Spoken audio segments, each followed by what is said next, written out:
لبنان کی arm forces کو جو ہے مسلح کیا جا رہا ہے اور تیار کیا جا رہا ہے کہ وہ حزب اللہ کے خلاف کام کرے اور اس کو غیر مسلح کرنے کا مشن پورا کرے۔ فرانس اور سعودی عربیہ مل کر اس سلسلے میں تعاون کر رہے ہیں اور اندر سے ایک نیا معاملہ جو ہے وہ اب شروع ہو رہا ہے، جس کو فرانسیسی صدر نے اب پبلک کر دیا ہے۔ فرانسیسی صدر کا کہنا ہے کہ حزب اللہ کے تمام ہتھیاروں پر لبنانی آرمی کے قبضے سے علاقے میں معاملات پرسکون ہو جائیں گے۔ ان کو ڈسارم کرنے سے لبنان میں بھی سکون آئے گا اور علاقے میں بھی سکون آئے گا۔ لبنان اور لبنانی عوام کے لیے یہ بہت ہی فرحت بخش اور پرسکون لمحہ ہوگا کہ وہاں پر حزب اللہ کو فارغ کر دیا جائے اور اس کو ڈسارم کر دیا جائے۔ سعودی عربیہ اور لبنان میں موجود سعودی سفارت خانے نے کسی بھی بات پر جو ہے وہ تبصرہ کرنے سے انکار کر دیا ہے اور ایسی کسی کانفرنس یا ایسی کسی ایجنڈے پر مکمل طور پر خاموشی اختیار کی ہوئی ہے۔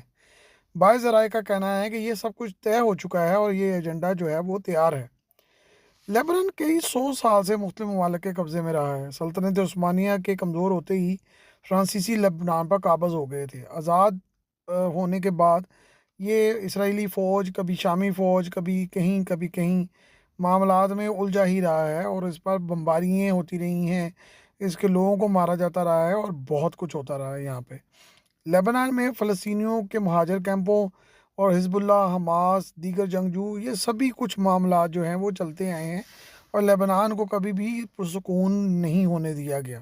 کیونکہ وہ بالکل اسرائیل کے ساتھ واقع ہے، لہذا اس کا مضبوط ہونا یا اس کا پرسکون ہونا اسرائیل کے لیے کسی وقت بھی معاملات کو خراب کر سکتا ہے۔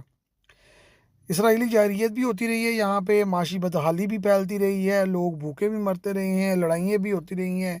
سعودی عربیہ اور ایران کی پراکسی فار بھی یہاں پہ لڑی جاتی رہی ہے، اور یہ بہرحال کہا جا سکتا ہے کہ یہ ساری جو قصے ہیں یہ لیبنان کی 100 سال کی کہانی ہے۔ فرانس اس کوشش میں ہے کہ وہ لیبنان میں ایک پائیدار امن قائم کرے جس میں عرب ممالک، یورپ، امریکہ سبھی شامل ہوں۔ فرانس نے لیبنان کی افواج کو ہتھیار فراہم کرنے کے لیے وسیع فنڈ فراہم کرنے اور فوری طور پر جو ہے اسلحہ فراہم کرنے کا جو ہے وہ عندیہ دیا ہے تاکہ وہ جنگجو گروپوں سے مقابلہ کر سکیں جو کہ لیبنان کی فوج کے پاس کبھی نہ تھے۔ ہر طرح کے رڈار، ایئر ڈیفنس سسٹم، بحری جہاز، ٹینک، توپیں، سبھی کچھ آفر کیا جا رہا ہے اور بڑے جدید لیول پر ان کو آفر کیا جا رہا ہے یہ سارا اسلحہ۔ یہ ایک بڑی مزیدار حقیقت ہے کہ فرانس کو یہ پتہ ہے کہ U N interim forces in Lebanon کی واپسی اسی سال کے آخر میں ہو جائے گی۔ اس لیے فرانس جو ہے وہ اپنی فورسز کو مضبوط کر کے اور اپنے آپ کو وہاں پہ مضبوط کر کے جو ہے وہ لیبنان میں اقوام متحدہ کی فورسز کی جگہ جو ہے وہ لینا چاہ رہا ہے۔ سعودی عرب نے لیبنان کو مضبوط بنانے کے لیے 2016 میں بھی ایک پلان دیا تھا اور $3 ارب کا فوجی ہتھیار جو ہے وہ فراہم کرنے کا بھی اعلان کیا تھا، لیکن جب سعودی عربیہ کی ایمبیسی پر حملہ ہوا تو لیبنان کی حکومت نے اس کو کنڈیم کرنے سے انکار کر دیا تھا اور اس پہ جو ہے وہ کوئی بیان نہیں دیا تھا۔ اسی وجہ سے سعودی عربیہ نے یہ جو امداد تھی وہ روک لی۔ اب سعودی عربیہ اگر دوبارہ اعلان کرے گا تو اس دفعہ رقم جو ہے وہ کافی زیادہ ہوگی اور جس پہ اندازہ کیا جا رہا ہے کہ تقریباً $10 ارب تک جو ہے وہ سعودی عربیہ فرانس کو دے گا لیبنان کے ذریعے کہ وہ اس کو اسلحہ فراہم کرے۔ لیکن یہ ایک اہم سوال ہے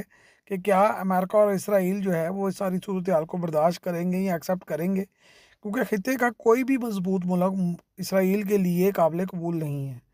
آپ مصر کی مثال لے لیجیے، مصر کی فورسز مضبوطی کے باوجود حملہ نہیں کر سکتی کیونکہ ان کو معاشی لحاظ سے بے انتہا کمزور کر دیا گیا ہے۔ مصر لڑنے کی طاقت نہیں رکھتا اور سب سے اہم بات یہ ہے کہ امریکی دباؤ مصر کو ہلنے ہی نہیں دے گا، کیونکہ مصر میں امریکی نواز حکومت ہے اور وہاں پہ جمہوریت محض نام کی ہے۔ بہرحال لیبنان کی فورسز کو مضبوط کر کے یہ بھی ٹاسک دیا جا سکتا ہے کہ وہ خطے میں امن کی بجائے مزید تباہی کا جو ہے وہ مسئلہ کھڑا کر دے، اور یہ بھی ہو سکتا ہے کہ یہ معاملات جو ہیں کہیں اور چلے جائیں، کیونکہ عالمی سطح پر ایران، روس، چین، یہ سب ممالک جو ہیں وہ خاموش تماشائی نہیں رہیں گے۔